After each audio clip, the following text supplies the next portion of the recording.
friends, welcome back to the Film Alchemist podcast, the show where we look at movies we love, break them apart, to find out what gives them their magique. I'm your host, Josh Griffey, joined by my friend, co-host, The Shape, the never-ending fiery murder guy, and co-host again.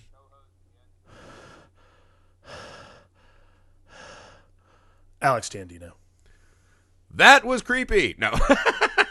All right, guys. You're welcome. Yeah.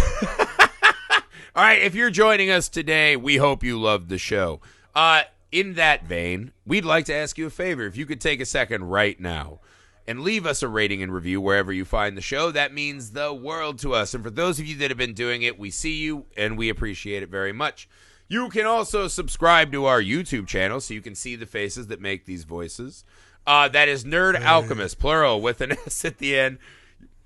You can email the show, filmalchemistpod@gmail.com, with your ideas for movies, themes, double features, guests, anything like that, new stuff, old stuff, whatever you want to hear us talk about, we would like to know that.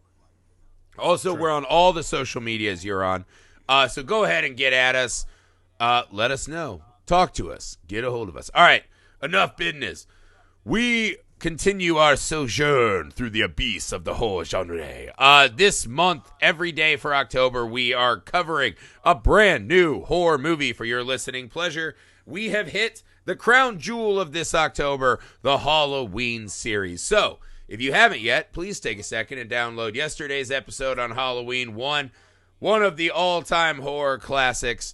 Today, we return to Haddonfield moments later. Actually, you would say moments before Halloween 1 ended to talk about... we were just in the middle of the ending. Yeah, we were literally just there. To talk about Halloween 2. I call this the movie where Michael became more. This is the film following up a horror movie success story that decides it's going to do everything the exact opposite of how the first one did it. I don't know that it's a streamlined masterpiece throughout, but what I do know is that for a sequel, it does everything I want it to do. It gives me more. It adds on to the mythology in a really brilliant way. It gives us some really fun time to spend with characters that we miss, like Dr. Loomis. And it adds a lot of really fun elements that, again, I think one of the coolest things about Halloween is how much every movie seems to go back and kind of rewrite itself into the DNA of its predecessors, whether it meant to or not.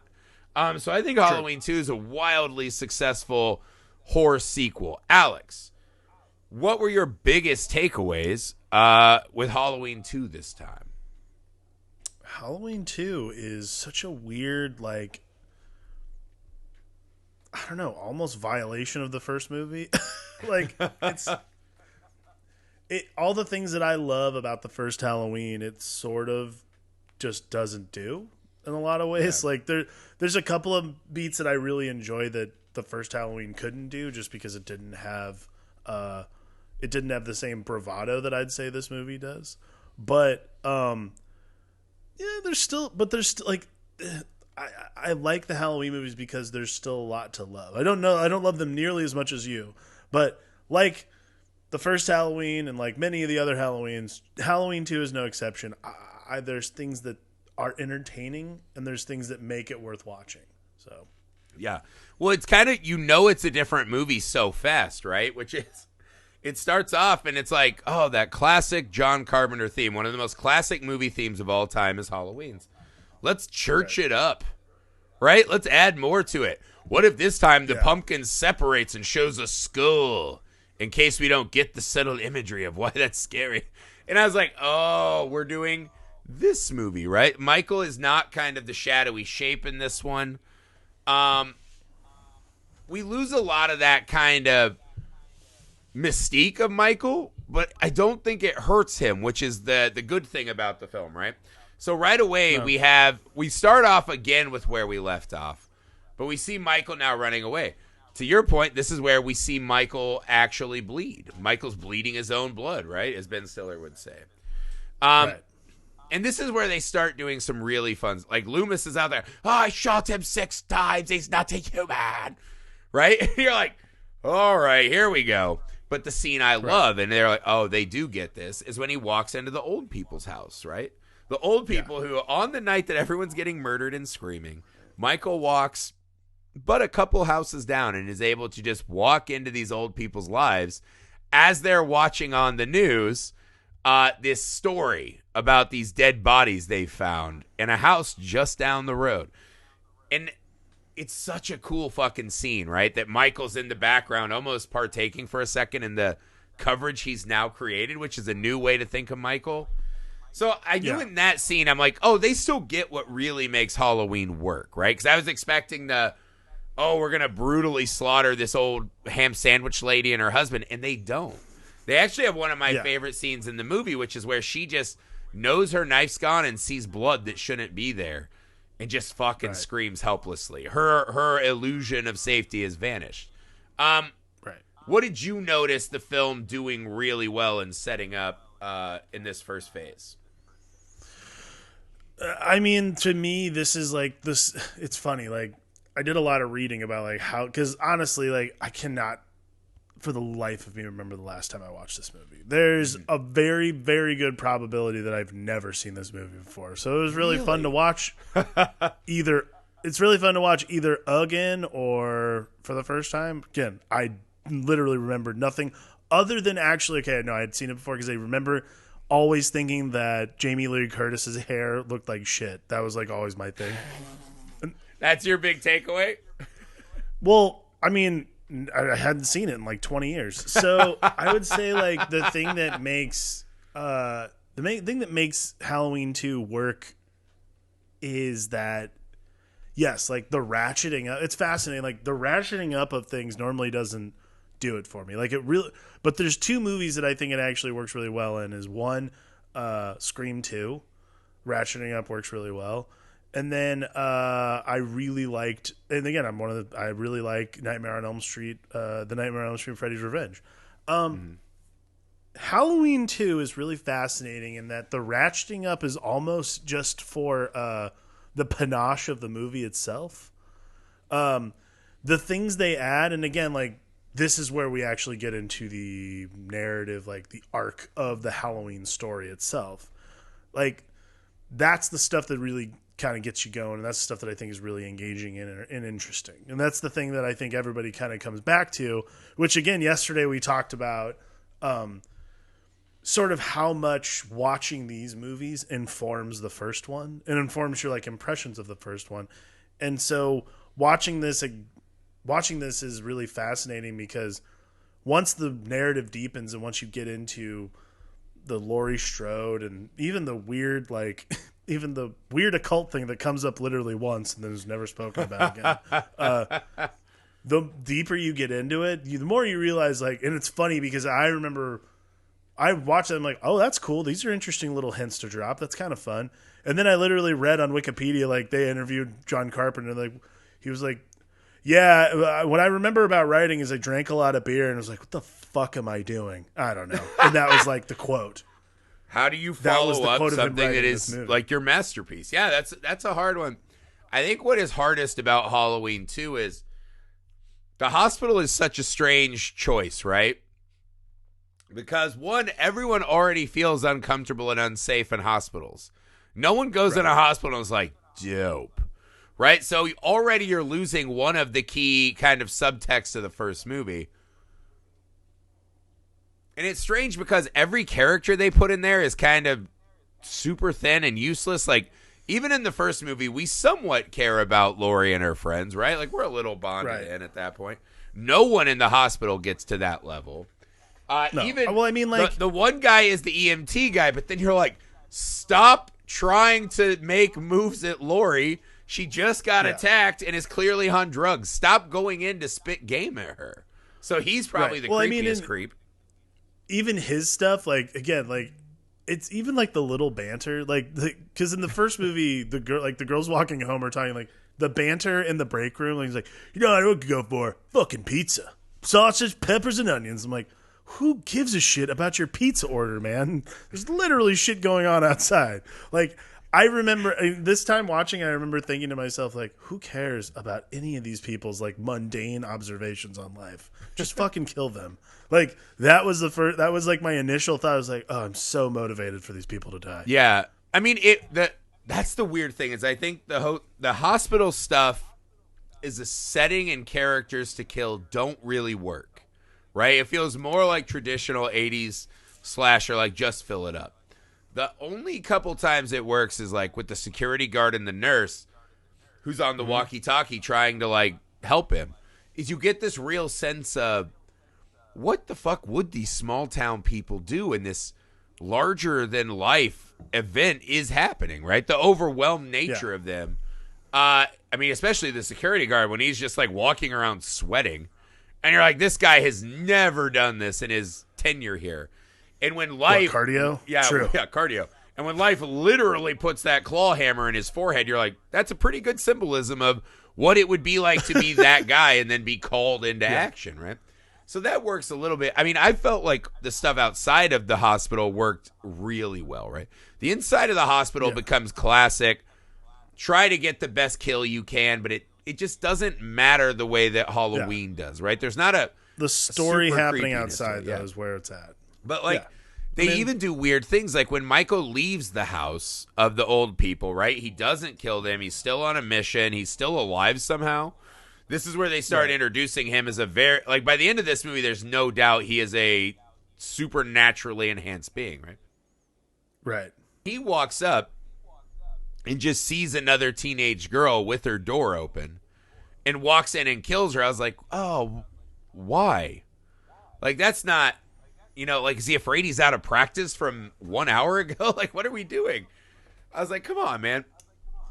Yeah. So that kind of stuff, it just has these weird things that don't... Like, Michael has completely shifted now. And that's why I told you. Yeah. One of the things in this movie that made me laugh this time is I was like, oh, well, if you take this movie as, this is Dr. Loomis now. I'm right. I shot him. Right? He gets a lesser cop who's going to, like, take his orders better. This is Loomis sitting at a bar years later spouting his Lifetime movie version of what it was like to deal with Michael Myers, right? Right. But, like, I feel like Michael Myers is, like, the top of the story, and the rest of it is how bumbling and, like, dipshitty everybody else he had to deal with was. Yeah. Like, oh, that boy was pure evil. And then I got a ride from some fucking bimbo who, like, just dropped off in the middle of the rain, and then like he's like unfolding the events to himself, just to himself, by the way, not to a bar. Like, he's like in the corner, and everyone's just like, God, sorry, just like the guy never shuts up.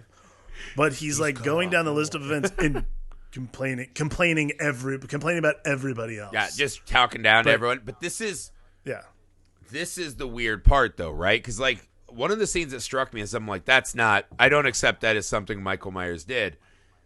He breaks into the school to stab a knife into a children's drawing, which we're led to believe is him and his family. So either he stole a child's drawing that had the same exact number and genders as his family, or Michael Myers drew an intentionally 5-year-old style picture so he could stab it on the desk of a random teacher in the school, and then in blood write Samhain.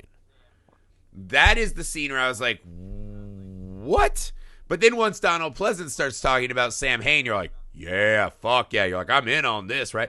Samhain is in all of us. It's the dark nature of man. We don't need an ancient festival. It's us. It's us. We're evil. And you're like, yes, Donald Pleasance can interrupt every scene to monologue, right? Like, so... Sure. That's kind of the thing this one does. That's really what he's well, there for.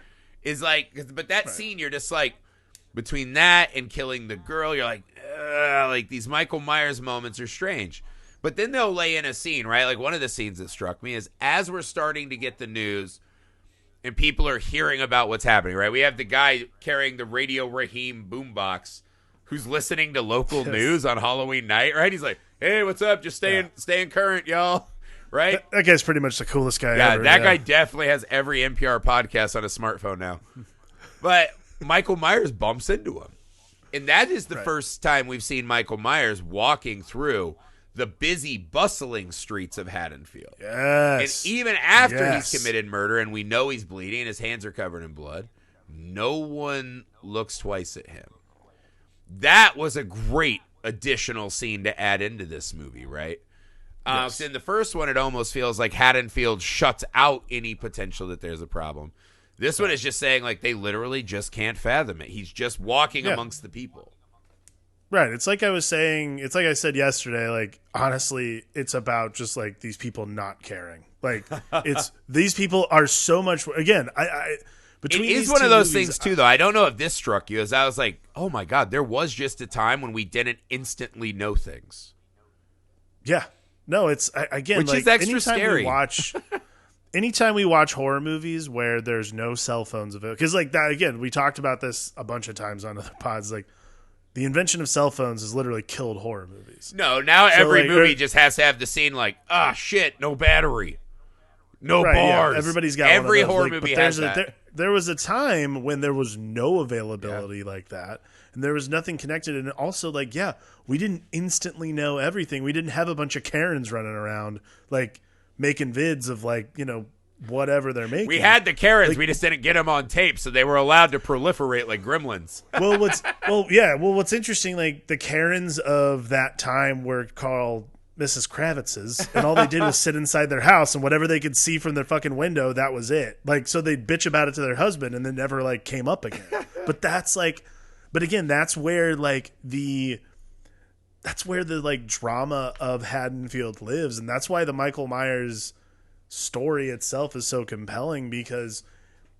it almost hinges on the fact that Michael Myers, the guy should not be able to walk through the fucking street and everyone be like, oh, that's just some guy. I don't know. It's Halloween. You know, people are weird. Yeah. Like, it's amazing. Yeah. It's amazing to me. And it's amazing that, like, that's like the commentary on the town itself, is that people didn't care enough. Yeah. People don't care enough. Like, even though those crazy shit's going on, well, yeah, but, you know, Halloween. Yeah. It's important. Like, well, it's weird. It's weird, too, because this is we actually get a great Haddonfield scene in this movie, which is people showing up at the Myers house to try to destroy it finally.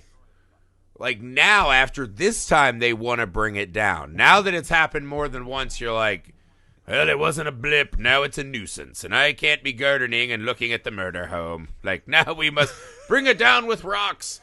Like, even as the cops are like, fuck off, we're investigating. Let's turn it into a community garden. Yeah, right. The cops are like, fuck off, we're investigating. They're like, damn you, I'm here to throw rocks. Like, I'm not going to actually, like, help canvas for this guy, but for the love of God. But I thought that was a really cool Haddonfield scene, because it is this impotent show of rage and anger, and we've got to do something, but they go do the most useless, dumbest thing. And I was like, that's a really cool state. This also gives us, one of the things they add into this one I thought was cool is now they're kind of taking a shot at the media. How the media loves to fucking be, you know, ticks and fill their bellies on the blood of these innocent communities. I thought that was a really cool addition. Because they had that small scene where the one journalist is like, talk to teenagers, but get consent. And if you don't get consent, get a fucking quote anyways.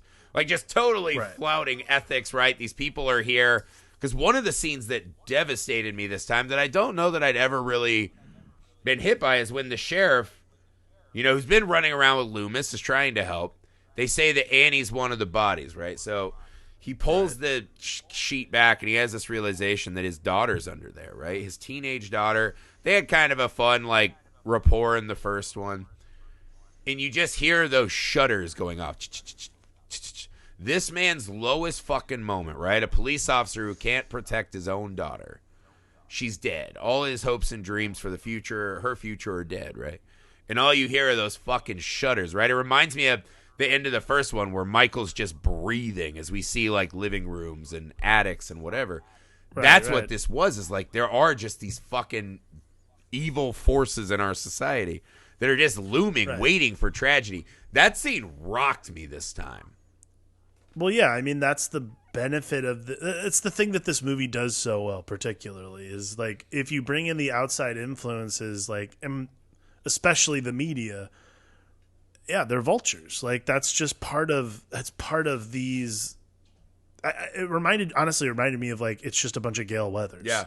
And I think that's the thing I like the most is that I saw so much of what Scream does in the first one through Gale Weathers and the second one to a certain extent from the media in Halloween too. Like it's the exact same sycophantic, like it's a symptom though of a larger problem within suburbia, which is that everyone's bored. So we're going to use this news, and like the fact that again, it takes two huge fucking tragedies for these people to finally go, yeah, that house is no good. We got to get rid of it. Like that, I think is probably the best part to me in this entire movie is that people think the symptom, like the cure for the symptom is to throw rocks and try to take a house down. Like literally there's a guy walking around murdering people, no, let's not. We see an old couple watching the media do that stand up is Michael Myers is in the background in their kitchen. That to me was an awesome, like you said, it's like they're so enraptured on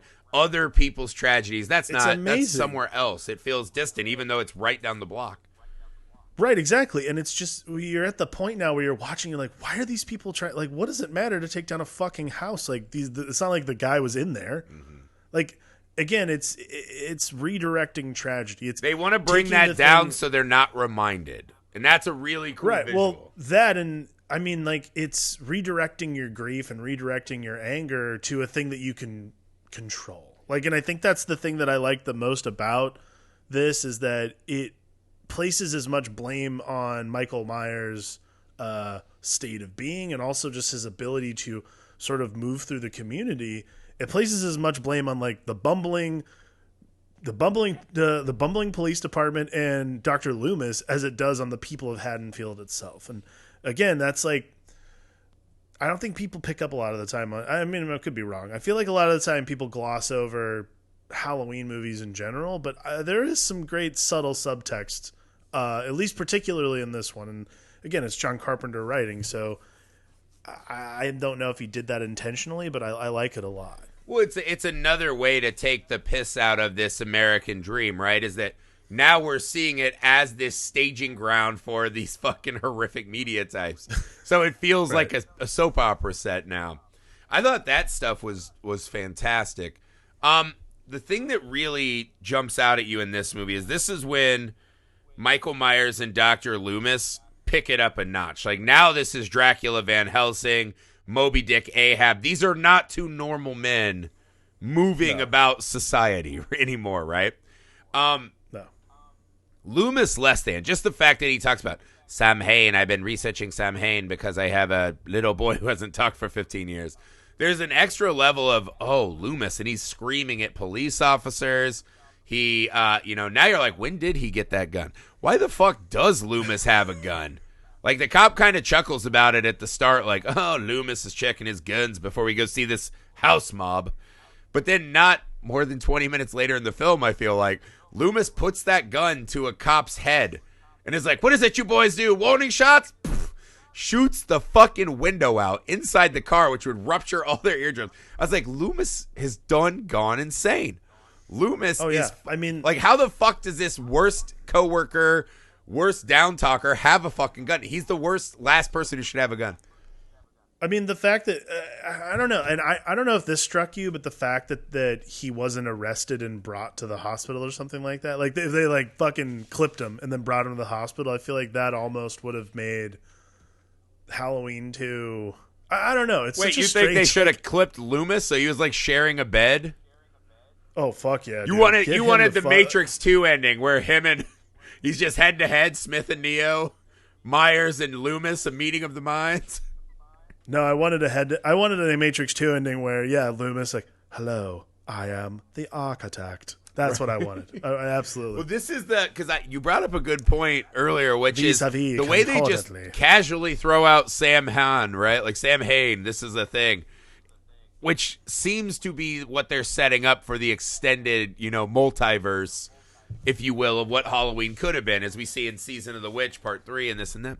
These were supposed to be kind of one-offs, right? But Michael Myers just consumed the series. Right. But there is this element of, it's extra fun in Halloween, too, because you get this idea that, Loomis has been on this kid for a while. And this is the greatest day of his life. 'Cause he's like, all those fucking dusty leather-bound editions I read, like, finally I was correct. It almost has a vibe of, you get this weird sense that Loomis may have been doing the rituals. Like, Loomis may have been the genesis of all this because he's so fucking totally torched. possible, man. Like, again, he's just... There's a creepy moment. like- Let me run this by you. Because Loomis, why does he know all this shit about Samhain? I've always wondered if this is druid evil magic. Why Haddonfield, Illinois? Why when that kid just saw his sister getting felt up for 3 seconds? Why? But then all of a sudden at the end when Loomis just goes, "It's time, Michael." And I was like, oh my fucking God, he did it. Loomis fucking did it. This was all to become like a bigger than. I mean, that's probably nonsense, as we see in 4 and 5, completely throw that shit out the window. But it was this really weird moment of, now he's making himself more. Now he is a monster hunter, right? He's not just this shrink, this kid shrink. Right. I mean, that's the moment I think that it becomes more of that eternal struggle that I think we've seen with that Dracula and Van Helsing. Like, and it's funny too, because I think in 1982 or something like that, like John Carpenter was like, "Oh yeah, the Shape is dead and Loomis is dead. Like, you can't bring him back." Obviously, it got retconned, but it's one of those things where it's like, you can't kill this. You can't, like, almost like creating an unkillable force. Like, you can't kill off these characters that have this eternal struggle, and you certainly can't kill them off after you've like brought it to a head with this weird occult druid magic thing. Like, you have to address it, and certainly not the way that they address it in, like, well, they don't address it in Season of the Witch, but like certainly not the way that you'd expect. Yeah. And I think that's the thing that's interesting about, that's always the thing that's interesting to me about the Halloween series in general, is that it was always meant to be this anthology essentially of, oh, all these creepy things that happen on Halloween, but like Michael Myers is indestructible as he seems, like, he can't be, you can't let that go. Yeah. It's like timeless evil, and it's kind of this interesting thing where it's like, you don't always feel, I don't always feel like, I don't know, like, the evil aspect is such a strange thing to me, because like, I think I've spent so much time enjoying movies like Friday the 13th and Nightmare on Elm Street. Like, evil feels much more proactive than Michael Myers, and I guess, but I mean, he's proactive, getting his fucking steps in this movie. Like, he's and fucking not to say beating that heels to go get people to kill. right, and not to say that Michael Myers is not proactive, but more like he's foreboding stuff. And there's no like, revenge factor. He feels like he's just like randomly dropped amongst us. Yeah, and I think that's the thing that makes this movie different than the first one, and only in hindsight, which I think is even more interesting, is like, I think that when you watch this, when you watch the first one knowing what you know, which is the big reveal in this movie that Laurie is Michael's sister. Yeah, there was a file that Loomis couldn't get his hands on. He was too busy reading dusty-ass tomes about druid holidays. He didn't learn the one most important fact. It's literally like, I love that there's no other document that would be like, oh, the Myers had 3 children. Like, that's just impossible information to find out. Apparently, it's very hard to come by this information. Well, yeah, they like try to play like, well, the documents were sealed and so on and so forth. You're like, okay, well, that's great and all, but you're telling me that this Dr. Loomis isn't motivated enough to unseal those documents and look up that information? Yeah, I don't know. It's a really fascinating. There's definitely a universe where Loomis like lives. It is essentially becomes Dr. Phil. Like, there's such a where he becomes weird, like kind of Venkman and Ghostbusters 2 mixed with Dr. Phil, right? Yeah, like totally. There's definitely a world where that show exists, and I would love to see that sequel. I don't know though. The Loomis factor, I think it's just when you get Donald Pleasance and his performance is so big and amazing and dramatic, they had to let Loomis loose, right? And to do that, this movie, they had to really swing into the, what if Michael is exactly what Loomis says, right? And explains away Loomis's big fucking maddening monologues, right? And there's some really weird magical things that happen in this. Like, clearly the super strength is off the charts, right? Like, when he boils the nurse alive, his hands feel no pain. He sees his hands get no damage from that. We see him Right. shot 6 times at the end of the first. We see that again in this one. Stabbed in the eyes. Shot more times. You know, he keeps getting fucked up in this one. There's one of my favorite shots too is when Michael stabs the lady with the tiny scalpel and is able to lift her all the way up. But when they show it, it's Laurie's vision. It's like almost like Vaseline on the edge of the lens, right? Because she's a little groggy. But what it tells us is that maybe we're not truly seeing a clear picture of what Michael's been doing, which I thought was pretty cool, right? Because this is the one where we throw out any hint that this is just an escaped mental patient, right? There's even moments where we see that there's something supernatural with Laurie Strode. She has a vision, right? She has a dream in her drug-induced state. She sees the Strode mother, right, drinking and not doing the laundry, I believe, is the setup, even though she's by a laundry sheet saying, I'm not your mother. Like, I'm not going to tell you about stuff. I'm not your mother. And then young Laurie sees herself walking into a room with presumably young Michael Myers. And they have this. Right. And I was like, that meeting never could have happened. That meeting never, ever could have happened because, one, Loomis would have known about it. The Strodes were not taking her there. She's not, taking a bus 55 miles to see her crazy brother. Michael would have been reactivated then. So you're like, somehow Laurie Strode has pieced all this together before she is awakened from her drug-induced stupor to run away from Michael. So that's an extra layer of magic that kind of escaped me, or escaped my memory. Yeah. I guess I never thought of it that way, yeah. So there is this, this is the weirdest bit of magic in the movie. Ben Tramer. So Ben Tramer, the boy that she had a crush on in the first movie, right? So this is one of the all-time best scenes in the movie. Ben Tramer is walking around, right? Yes. By a random stroke of fate, was possibly destined to hook up with Laurie Strode. Ends up wearing the exact same fucking identical outfit as Michael Myers. Walking down the street drunk, right? He was at a party. He's walking down drunk. He sees a cop car slam on its brakes. Loomis gets out evil and is pointing his gun everywhere. He decides not to run, not to take the mask off, nothing. He makes the most unbelievable decision ever. I'm going to slowly walk in the other direction. And again, this is not Roger Ebert saying idiot plot, don't apply logic. This is a thing I've seen 1,000 times as a bouncer of underage drunk kids like, be cool and you'll get out of this. Strutting around. Yeah. So he walks out, right?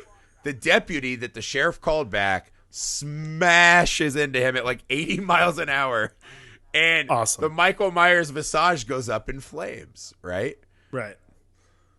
Why and how are we to believe that the guy that Laurie Strode wanted to toss it to was dressed exactly like her brother who wanted to toss a knife in her on that exact night at that exact time? That feels like fate's trying to protect Michael a little bit.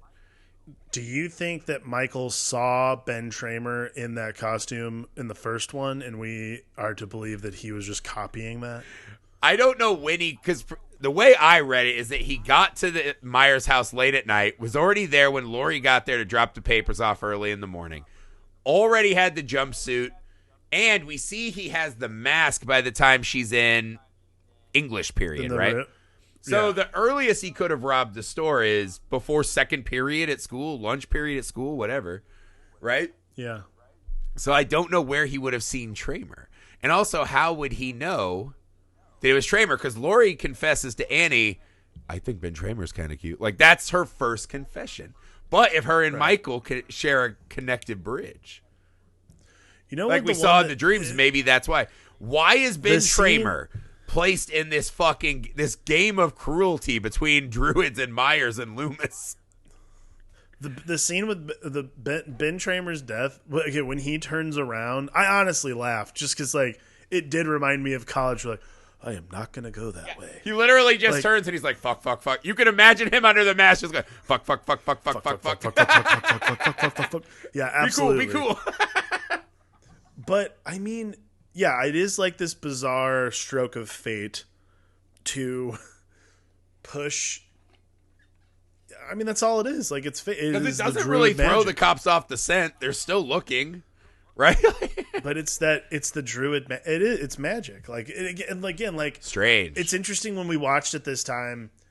The more you see, like, Carpenter writing out this, like, oh, well, we have like 2 movies about this story, this struggle of good and evil, and then we can move on to these other Halloween movies that I think would be better. Like, this kind of, like, you see him like running out the clock in a lot of ways with it, and just because, it was successful and that kind of thing. But what's interesting is, like, by dropping these like little, druid magic and I always fucking Samhain. can't pronounce the name properly. Thank you. I always just call Samhain. I don't know why, but yeah. So like by dropping Samhain and druid magic and all this other stuff, he's like trying to throw us off the scent of Michael Myers. Be like, just leave this one in the past. Like, let's move on to something else. Let's do something else next Halloween, and it'll be really cool. And what's fascinating is that this is just so powerful a story in such a fascinating way that, like, you kind of don't want to. Like, you don't want to leave this because, again, Michael Myers is perennial. There's no way you're ever going to know if you're truly safe. And I think that's the thing that's so fascinating about this sequel is that while everything that happens in the hospital is kind of hijinksy and, like, still, like, fun kills. Like, why is he still wasting time killing so many people and playing with their bodies rather than just killing Laurie? But you're like, it is cool that he bled a lady out. It's cool that he melted a lady. The clawhammer murder's amazing. It's fucking awesome that he appears out of the dark doctor's office. Like, you're getting to see him do some really cool shit that you did not get to see him do the last time. Like, in the first movie, he pretty much just strangles people and then stab that guy into a wall. Which is an all-timer, yes. Which is fucking rad. This time you get to, watch him melt a lady, bleed someone out, all kinds of crazy shit. And you're like, cool. It's, to me, like, the proliferation of all this cool stuff that you want to see from this Michael Myers story so that John Carpenter can finally put it to rest and move on to another thing. And it's just too powerful. It's too cool. It's too much, man. Yeah. Again, that's the thing, though, is it's all iconic. Even though the costume looks worse, right? It's still iconic. And I think what Carpenter did too is, maybe partly it was writing backwards. Like, why did that happen? Why is it an 11-year-old in Haddonfield? He starts adding these big pieces in that just fuel your mind, right? The Ben Tramer thing, I was like, he had to have known that was going to get people going, what the fuck? That is magic, right? This thing that drove Loomis to be a down-talking, can't exist in normal life, pointing guns at cops, crazy monster hunting doctor is because he stumbled upon this pool of magic, right? The best image of magic in the whole movie, probably the coolest thing I thought, was Laurie somehow snipes him twice in his eyes. That's the second time she went for the eyes in this one, right? His eyes are bleeding, but Michael is still just wildly swinging the scalpel, right? That to me is the image of why this second one adds so much fun, right? Which is, I think the fact that he's this unkillable, monster is not as interesting. But when you add in that maybe this was just a normal child in a normal family who, through some stroke of evil magic, is now just following in this manner, right? Just desperately slashing out at people. Again, not in like an efficient way, right? But the same kind of magic that would sacrifice Ben Tramer to make sure that, Laurie still doesn't unlock her chastity belt. You're like, this is fucking crazy. Like, the sequence of events, and then, the turning on the gas and Loomis, it's time, Michael. You're like, this is fucking... I was like, they missed a big one there, though. The fact that he didn't use the matches that he found in the tow truck that he knew were the nurses, the red rabbits to light, I was like, oh, yeah, absolutely. That would have been a cool fan service. But anywho, but I was like, that's just... And then the shot of, Michael storming out still on fire. And then suddenly settling on his face, just like completely gone and flames bursting out. But you still know, you're like, there's something so extra happening here. Do I really believe that Michael Myers just got Ben Tramered? I don't. And that is what is the power of Michael Myers and Dr. Loomis and Laurie is like, we know you fucking want us back. Like the fucking evil deity that is running this Samhain Ponzi scheme and just toying with these small yokel teens, he'll bring them back because we want them. He will, because we even want in a them. movie where I would argue almost everything in the hospital you could cut out of the movie and it wouldn't matter to me, right? Like you Yes. could cut a highlight reel of like 3 minutes of kills. That's all. The final scene, and then cut back when like the police officer's like, Loomis like, he's not dead. Yeah, all right. Right. Like start there again, and the movie would play just as fine to me, right? Be a little Right, more yeah, streamlined. totally. But the fact that they picked such a bad environment that everyone's already afraid of and lost all the kind of subtleties and nuance of the first one and just did this big killing machine version, but somehow found a way to cram this really weird magical undertone and fully unlock Loomis. Yes. And they attacked the American dream again from the media angle. I was like, this sequel deepened the first movie. It added a lot to the mythology. It does. It gave us a new look, more time with our characters. And again, the magical world building, the Ben Tramer thing is something I'll never fucking be able to let die. Because that is the hand of an actual dark god. Yeah. And that's awesome that just exists in the middle of Halloween too, which was supposed to just be the that's- big murder movie. Right. And I mean, that's the thing that's great about it in general is that it adds all this stuff that should not work. Like, absolutely no way should you be like, oh, yeah, of course, druid magic. Of course. I mean, that's obviously the way this would go.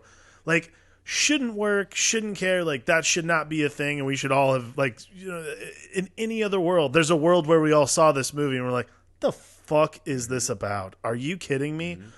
But it works because it comes so far out of left field. And we already saw this guy.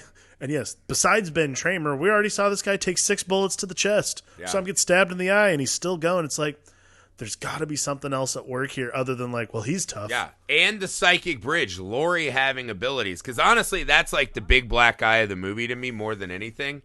Is literally sedating Laurie so lesser characters can walk around the hospital. That's not a great choice. But if you're doing like, oh, it's in service of their psychic bond, like, all right, that's pretty... Yeah, that works. I mean, that's us backdooring it, but still, that's not a great way to do it. I mean, I think that ultimately, as far as sequels go, especially sequels to movies that we didn't know were going to be like major franchises 20, 30 years later, I mean, it's a pretty good sequel. Yeah, as far as I feel like a lot of these other horror franchises kind of knew the sequels because I was like, all right, Evil Dead 2, better. Friday the 13th Part 2. I like Friday better than this one, right? I really like Friday the 13th Part 2. Nightmare on Elm Street 2. I like Nightmare on Elm Street 2 better than this. Me too. Hellraiser 2, I don't. It's pretty awesome, but the killing Pinhead for Dr. Dildo Head, that's an F-.